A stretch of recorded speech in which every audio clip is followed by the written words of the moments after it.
दोस्तों, अगर आप एक प्रॉफिटेबल और लॉन्ग टर्म बिजनेस सर्च कर रहे हो तो आप सही वीडियो पे आए हो, क्योंकि आज के इस वीडियो में मैं आपको एक ऐसे बिजनेस अपॉर्चुनिटी के बारे में बताने वाला हूं जिसका बिजनेस आप स्टार्ट करके जो है आप पूरे साल जो है एक अच्छा ग्रोथ आप अर्न कर सकते हो। तो आज हम लोग बात करने वाले हैं कोल्ड स्टोरेज बिजनेस के बारे में।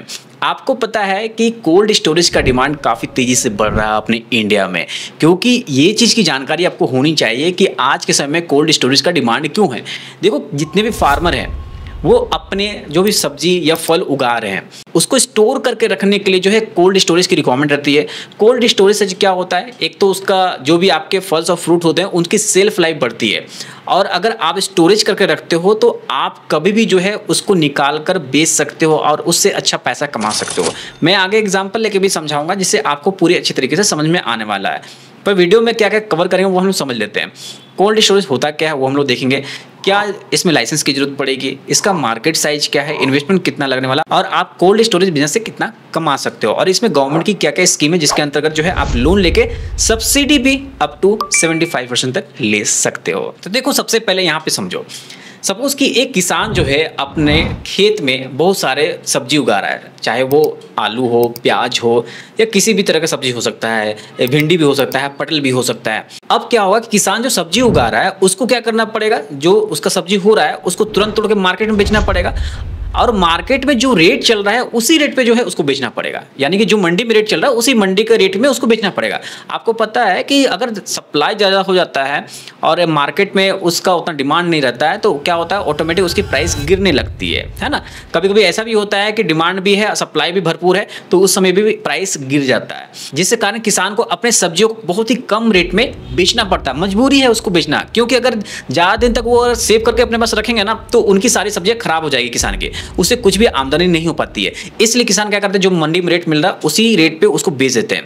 सोचो, अगर उस किसान के इर्द गिर्द 5 किलोमीटर के अंदर कोई कोल्ड स्टोरेज की फैसिलिटी होती ना, तो किसान क्या करता, अपने सब्जी को कोल्ड स्टोरेज में रखता, और जब उस सब्जी का प्राइस हाइक होता तब उसको क्या करता, कोल्ड स्टोरेज से निकाल के उसको ज़्यादा प्राइस पे सेल करता। सपोज मैं यहाँ एग्जांपल ले रहा हूँ आलू का, समझना ध्यान से।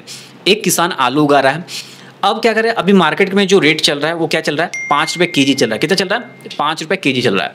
अब किसान ने सोचा कि अगर 5 रुपये केजी अभी रेट चल रहा है तो मैं ऐसा करता हूँ कि 3 महीने बाद आलू का जो रेट है ना वो 20 से 25 रुपये, 30 रुपये किलो जो है मार्केट में सेल होगा। तो मैं क्या करता हूँ कि अभी आलू को जो है अभी कोल्ड स्टोरेज में स्टोर करके रख लेता हूँ 3 महीने के लिए। कितना, 3 महीने के लिए। और इसी को क्या करूंगा, मैं 3 महीने के बाद निकाल के मार्केट में बेचूंगा, जब उसका प्राइस जो है मुझे 15 रुपये मिलेगा, क्योंकि अगर मुझे 15 रुपये मिलेगा तभी वो मार्केट में 20, 25, 30 रुपये किलो बिकेगा, है ना। तो उस किसान को 15 रुपये पर केजी उसका रेट मिलेगा, तो डायरेक्टली यहाँ पे किसान को कितना प्रॉफिट हो जाएगा, अभी करंट के रेट में बेचता वो तो उसका 5 रुपये पर केजी जाता, और उसको 3 महीने के बाद बेचेगा वो 15 रुपये पर केजी जाएगा। यानी कि साफ साफ यहाँ पे मुनाफा कितना हो रहा है, 10 रुपये पर केजी को हो रहा है। देखो यहाँ समझो कोल्ड स्टोरेज फैसिलिटी का जो मैं बताना चाह रहा हूँ। तो यही कोल्ड स्टोरेज का फैसिलिटी, इसलिए अभी के समय सभी लोग जागरूक हो चुके हैं और चाहते हैं कि कोल्ड स्टोरेज का बिजनेस करना है, क्योंकि कोल्ड स्टोरेज एक ऐसा बिजनेस है जहां से दो तरह के जो है आप रेवेन्यू भी अर्न कर पाओगे। तो चलो सबसे पहले यहाँ पे समझते हैं कि मार्केट साइज क्या है। अगर हम लोग इंडिया में कोल्ड स्टोरेज के मार्केट साइज की बात करें अभी 2025 के, अभी के समय में अप्रोक्सीमेट जो है 2000 बिलियन का जो है मार्केट साइज है, और ये जो आंकड़ा है साल 2030 तक जो है 6500 को टच कर जाएगा। इसका साफ साफ मतलब है कि हर एक साल जो है 12.5% CAGR से ग्रोथ कर रहा है। तो इतना अच्छा ग्रोथ मार्केट कहाँ देखने को मिलेगा। तो इसी के अनुसार अब हम लोग समझेंगे कि अभी हम लोग आगे कैसे बढ़ सकते हैं। हर एक साल 12.5% CAGR से ग्रोथ कर रहा है, यानी कि मार्केट साइज बहुत ही अच्छा है, डिमांड भी है, तभी इस तरह से कंसिस्टेंटली ग्रोथ जो है यहाँ पे देखने को मिल रहा है। तो समझते हैं यहाँ पे कि अभी कोल्ड स्टोरेज में कितने तरह के जो है आप सेटअप कर सकते हो, यानी कोल्ड स्टोरेज जो बिजनेस आप करोगे यहाँ पर सेटअप करोगे, कितने तरह के सेटअप कर सकते हो। देखो मैं आपको क्लियर कर दूं कि यहाँ पे बहुत तरह के जो है कोल्ड स्टोरेज आप सेटअप कर। सबसे पहले जो कोल्ड स्टोरेज है मल्टी कमोडिटी कोल्ड स्टोरेज बोलते हैं, जिसमें आप सब्जी, फल, ये दोनों जो है ना आप क्या कर सकते हो वहां पे स्टोर करके रख सकते हो। इसके बाद जो दूसरा है वो है सिंगल कमोडिटी कोल्ड स्टोरेज, जिसमें आप सिंगल, यानी कि सिर्फ आलू हो गया तो सिर्फ आलू ही आप उसमें स्टोर कर रखोगे। अगर प्याज करना चाहो तो सिर्फ प्याज ही आप उसमें स्टोर करके रख सकते हो। तो यानी कि सिंगल कमोडिटी कोल्ड स्टोरेज में जो है आप सिर्फ एक ही कमोडिटी को आप स्टोर करके रख पाओगे। इसके बाद जो तीसरा है वो है कंट्रोल्ड एटमॉस्फेयर स्टोरेज। इसमें क्या होता है कि ह्यूमिडिटी और गैस दोनों को कंट्रोल किया जाता है। इस तरह के स्टोरेज को हम लोग क्या बोलते हैं, सीए स्टोरेज बोलते हैं, यानी कि कंट्रोल्ड एटमॉस्फेयर स्टोरेज बोलते हैं। इसके बाद जो चौथा स्टोरेज है उसको बोलते हैं फ्रोजन स्टोरेज। फ्रोजन स्टोरेज के अंदर क्या होता है कि जो भी कमोडिटी को आप -18 डिग्री सेंटीग्रेड के नीचे स्टोर कर रखते हो उसी को बोलते हैं फ्रोजन स्टोरेज। जैसे कि आप मीट मछली जो स्टोर करते हो वो -18 डिग्री के नीचे कर सकते हो। इसके बाद जो को बोलते हैं मोबाइल कोल्ड स्टोरेज। देखो मोबाइल कोल्ड स्टोरेज देखते होगे बहुत सारे डेयरी फार्म के जो ना वो दूध वाले लोग जो रहते हैं वो क्या करते हैं, मोबाइल स्टोरेज लेके जाते हैं, कोल्ड स्टोरेज लेके जाते हैं, तो उसी को बोलते हैं ना। तो उसमें ज़्यादा रॉकेट साइंस नहीं लगाना है, किसको बोलते हैं मोबाइल कोल्ड स्टोरेज। यहाँ तक क्लियरफाई हो गया। देखो यहाँ पे सिंपल सी बात है कि अपने इंडिया में हार्वेस्टिंग के बाद जो है बहुत सारे फसलें जो है ना खराब हो जाती है। क्यों खराब हो जाते हैं? क्योंकि due to the lack of storage, कोई भी कोल्ड स्टोरेज चेन नहीं है अपने इंडिया में उतना, जिसके कारण जो है फसलें खराब हो जाती है। तो कोल्ड स्टोरेज इसका एक सिंपल सा सॉल्यूशन है। कोल्ड स्टोरेज का बिजनेस करोगे भाई तो आपको भी ऑर्डर मिलने वाले, एफसीआई के भी बहुत सारे ऑर्डर मिल जाएंगे अगर आप सही तरीके से लिंक लगाओगे तो, और इसमें पैसा भी आप अच्छा कमा सकते हो, है ना। मैं जो पैसा कमाने की बात कर रहा हूँ ना, ये पूरा प्रैक्टिकली मैं बता रहा हूँ। आप एक बार पूरा रोड मैप तैयार करो, आपको पता चल जाएगा किस तरह से आप पैसा कमा सकते हो। नहीं जानकारी है तो ऑफिस विजिट कीजिए, हमारे पेड कंसल्टेंसी लीजिए, मैं आपको पूरी तरह से गाइड करूंगा कैसे आप इसमें अर्न कर सकते हो, है ना, किस कंपनी से सेटअप करना चाहिए, सारी चीज़ की जानकारी मैं आपको दूंगा। अब हम लोग समझ लेते हैं इस बिजनेस के कुछ चैलेंजेस के बारे में। देखो कोई भी बिजनेस स्टार्ट करने से पहले उसके चैलेंजेस के बारे में आपको पूरी तरह से जानकारी होनी चाहिए। अगर चैलेंजेस की बात करें तो यहाँ पे स्क्रीन पे आपको दिख रहे होंगे। सबसे पहले जो चैलेंजेस है, आपको हाई इलेक्ट्रिसिटी कॉस्ट इसमें लगता है, टेक्निकल मेंटेनेंस जो है आपको कंटिन्यूस यहाँ पे रिक्वायरमेंट रहेगी, लो ऑफ सीजन डिमांड यहाँ पे ज़्यादा देखने को मिल जाता है, अवेयरनेस अमॉन्ग फार्मर, जितने भी फार्मर आपको वहाँ पे अवेयरनेस कैंप चलाना पड़ेगा कि भाई अब आप अपनी सब्जी फलों को जो है आप स्टोर करके रख के जो है आप अच्छे दाम जो है अपने फसल के ले सकते हो। इस तरह का अवेयरनेस चलाना पड़ेगा आपको। तो ये सारे मेजर चैलेंज है जो कि आपको समझना पड़ेगा, और जब भी इस प्रोजेक्ट को स्टार्ट करो तो इसको कंसीडर जरूर करो, है ना। अब समझते हैं लीगल लाइसेंस के बारे में, कौन कौन से लीगल लाइसेंस आपको इसमें जरूरत पड़ेंगे। सबसे पहले यहाँ पे लीगल लाइसेंस में आपको क्या रिक्वायरमेंट रहेगा। सबसे पहले आपको कंपनी खुद की बनानी पड़ेगी, तो खुद की एक कंपनी बना लो।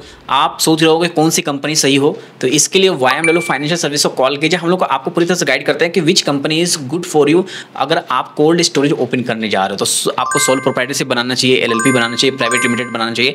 देखो अगर आप फंडिंग के लिए जाना चाहते हो ना तो आप प्राइवेट लिमिटेड कंपनी बनाओ, बेस्ट आपके लिए हो सकता है ऑप्शन, है ना। इसके बाद जो है आप ट्रेडमार्क में रजिस्ट्रेशन कर सकते हो अगर आप खुद का ट्रेडमार्क आप लेना चाहते हो तो।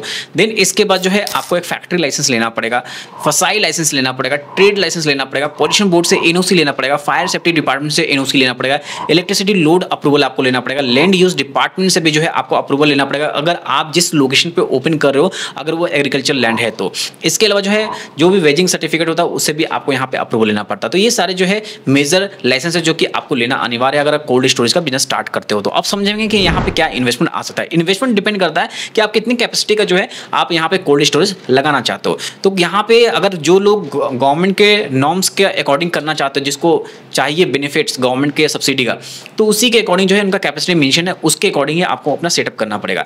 मैं यहाँ पे एक छोटा सा इन्वेस्टमेंट आपको बाइफरकेट कर देता हूँ। देखो अगर आप छोटे लेवल पे स्टार्ट करना चाहते हो, जैसे 50 मेट्रिक टन से लेकर 100 मेट्रिक टन तक अगर आप सेटअप करना चाहते हो, इसके लिए जो इन्वेस्टमेंट है आपको 50 से 60 लाख रुपए आपको लगने वाला है। इसके अलावा अगर आप एवरेज लेवल पे आप स्टार्ट करना चाहते हो, जैसे 250 मेट्रिक टन से लेकर 500 मेट्रिक टन का अगर आप सेटअप करना चाहते हो, तो इसके लिए आपको 1 से 3 करोड़ का आपको इन्वेस्टमेंट आ जाता है। इसके लिए अगर आप बड़े लेवल पे जाना चाहते हो, आप 1000 मेट्रिक टन या 5000 मेट्रिक टन का अगर आप सेटअप करना चाहते हो, उसके लिए जो है आपका यहाँ पे इन्वेस्टमेंट जो है 10 करोड़ से लेके जो है आपका 20 करोड़ तक का आपका इन्वेस्टमेंट आ जाता है। याद रखना कि जो इन्वेस्टमेंट मैं बता रहा हूँ ये डिपेंड करेगा कि आप किस लोकेशन में सेटअप करना चाहते हो। अगर लोकेशन आपका ठीक है तो वहाँ पे हो सकता है कि कम आपका पैसा लगे। अगर लोकेशन वैसे जगह है जहाँ पे हर एक चीज़ का रेट बढ़ा हुआ है तो वहाँ पे आपको ज़्यादा कॉस्टिंग लग सकता है।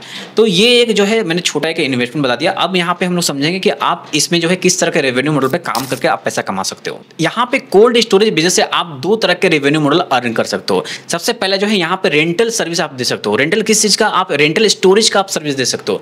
दूसरा जो है आप खुद जो है ट्रेडर बन सकते हो, यानी कि आप खुद जो है किसान से माल परचेस करके आप अपने यहाँ पे स्टोर करो और जब मार्केट में प्राइस जब बढ़ेगा तब आपको क्या करना है, आप स्टोरेज किया हुआ आप माल को आप निकाल के मार्केट में बेचना और आपको अच्छा पैसा कमाना है। दोनों में आपको अच्छा कमाई मिल जाता है। और अभी क्या मार्केट चल रहा है इसके बारे में मैं आपको बताता हूँ। देखो अगर हम लोग यहाँ बात करें तो अभी अभी एवरेज चार्ज जो है 3 रुपये पर केजी पर मंथ चल रहा है। अगर फ्रोजन आइटम की बात करें तो 4 से 6 रुपये पर केजी पर मंथ अभी चल रहा है। और सीजनल क्रॉप्स की बात करें जैसे कि आलू हो गया, एप्पल हो गया, तो 6 से 8 महीने तक स्टोरेज चलता है इसका, आपको पता है। तो इस तरह का जो है आपको रेट अच्छा मिल जाता है। अगर आप 500 मीट्रिक टन का अगर आप सेटअप करते हो, अगर आपका पूरा फुल्ली ऑक्यूपाइड है, अगर 2 रुपये पर केजी भी आपको स्टोरेज मिलता है पूरे 6 महीना, तो इसके अकॉर्डिंग जो है आपका 60 लाख का रेवेन्यू आपका मिल जाता है। यहाँ तक समझ में आ रहा है। इसके अलावा जो है आप अगर खुद की ट्रेडिंग करते हो तो खुद की ट्रेडिंग में सोचना ही नहीं है। मैंने क्या बोला कि आपको किसान से कम पैसे में आप फसल खरीद लोगे और उसी को स्टोर करके रखना। जैसे मैंने आपको आलू का एग्जांपल शुरू में लिया था कि आप किसान से क्या करोगे, 5 रुपये पर केजी जो है आपने आलू खरीद लिया। अब उसी आलू को जो है जब मार्केट में रेट जो है बढ़ेगा, 15 रुपये 20 रुपये किलो जाएगा, तो उसी समय आपको मार्केट में निकाल कर उसको बेच देना है। तो यहाँ पे जो है आप अच्छा पैसा कमा लो। सोचो अगर आप यहाँ पे 100 टन का आलू स्टोरेज करते हो 5 रुपये पर केजी के हिसाब से लेके, तो कितना हो गया यहाँ पे 5 लाख रुपया आपका यहाँ पे हो गया। और इसके अलावा आप उसी को जो है मार्केट में 15 रुपये पर केजी बेचते हो, यानी 10 रुपये का मुनाफा यहाँ पे टोटली आप अर्न करो। तो 10 लाख रुपये यहाँ पे आप जो है यहाँ पे मुनाफा कमा सकते हो। तो सोचो बिजनेस किस तरह से किया जाता है। कोल्ड स्टोरेज जो है बहुत सारे लोगों को अच्छा बिजनेस बना के दे रहा है। तो इस बिजनेस में अगर आपको करना है तो सही जो है आपकी प्लानिंग होनी चाहिए, सही आपका फिजिबिलिटी रिपोर्ट होना चाहिए, तब भी आपको इस बिजनेस को स्टार्ट करना चाहिए। क्योंकि देखो ये हाई कैपिटल इन्वेस्टमेंट है। हाई कैपिटल इन्वेस्टमेंट में क्या होता है ना, तुरंत जाके किसी बिजनेस में दौड़ना नहीं चाहिए। पहले आपको समझना चाहिए, प्रोजेक्ट रिपोर्ट बनाओ, फिजिबिलिटी रिपोर्ट बनाओ, आपका प्रोजेक्ट उस लोकेशन में फिजिबल है कि नहीं है ये चेक करो। देन उसके बाद जो है आप उस बिजनेस को सही तरीके से आप जो है धरातल में उतारने कोशिश करो। तो यहाँ पे गवर्नमेंट का कुछ स्कीम है, उसको समझेंगे कि अभी किस स्कीम के अंदर कोल्ड स्टोरेज बिजनेस के लिए जो है आप लोन लेके आप अच्छा सब्सिडी भी ले सकते हो। देखो अभी के समय में अच्छा खबर यही है कि गवर्नमेंट जो है इस बिजनेस में आपको पूरी मदद कर रही है। अभी NHB यानी कि नेशनल हार्टिकल्चर बोर्ड और MOFPI यानी कि मिनिस्ट्री ऑफ फूड प्रोसेसिंग के अंदर जो है आपको सब्सिडी जो है 30 से 35% यानी कि 50% तक भी जो है आपको प्रोजेक्ट कॉस्ट पे मिलता है।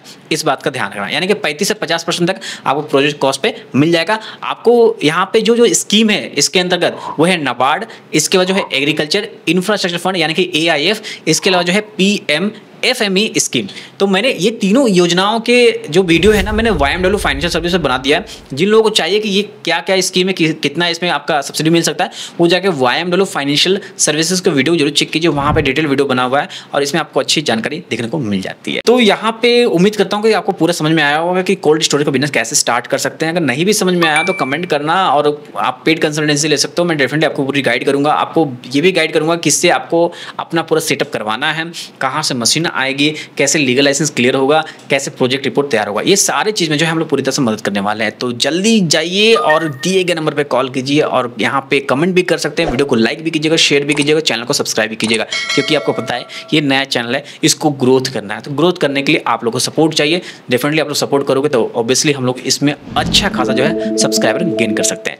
धन्यवाद। जय हिंद, जय भारत।